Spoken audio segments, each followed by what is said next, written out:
Hundreds of people in the valley say they are hearing voices in their heads. And those voices are being transmitted by microwave or other methods. Well, several viewers asked us to investigate what they call electronic harassment. KMIR 6's Angela Monroe joins us now with what she's discovered. Angela. Electronic harassment, synthetic telepathy, voice-to-skull technology. Chances are you haven't heard of these terms, but after searching the internet, I found dozens of websites dedicated to the phenomenon and several Valley residents who say they're victims. How much more can you invade me than to go into my brain? It sounds like somebody else is reading the book, only it's thoughts. We're not having a group hallucination. This is actually something that's happening. These men all live in the area, didn't know each other before the voices started, and say someone is playing mind games with them. Mostly it's a lot of derogatory comments about whatever you're thinking about. Only time I ever had a whole sentence, he said, "This is not about you," which just frosted me. If it's not about me, what the hell am I going through all this for? Kevin Bond says he used to have a normal life. I was living in the San Diego area, was clerking for a federal judge, and I noticed that I was being followed by a whole bunch of people. According to the websites, what Bond is describing is called gangStalking. He moved to Palm Springs to escape. I started hearing, as you'll hear, hearing voices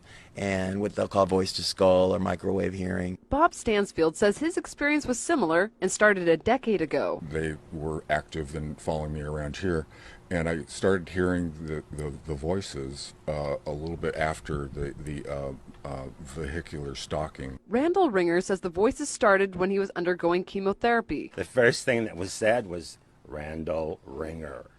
And I sat up straight and I went to into the bathroom, and I looked in the mirror, looked myself in the eyes, and I said, "Did that really happen?" Bond says he's found more than 300 victims locally and is tracking others across the state through billboards.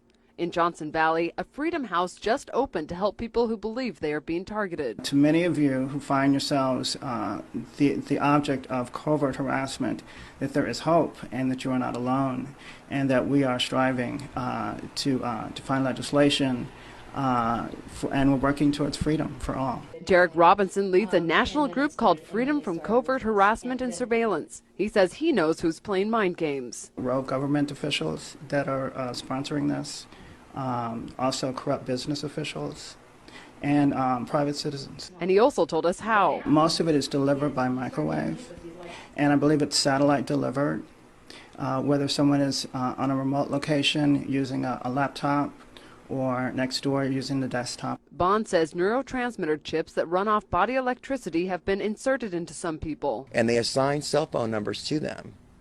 The cell phone numbers are then run through a computer, and a computer translates your thoughts. This crime has been available to the military for 60 years. These men have their own theories why they're being harassed. I think that I was targeted because I'm gay. I reported someone for selling what I thought they were selling drugs, and they were. Nationwide, this crime is committed about 60% against white women ages from 30 to 38. But in Palm Springs, it's almost 98% gay men. When I worked for the government, I heard a lot of people coming in saying, "I'm hearing voices through my tooth." Now I look back and I think, are they like I am now and I just didn't pay attention? For them, the voices are a waking nightmare. And Kevin Bond told me they're working on a book project about electronic harassment and pitching the idea to DreamWorks.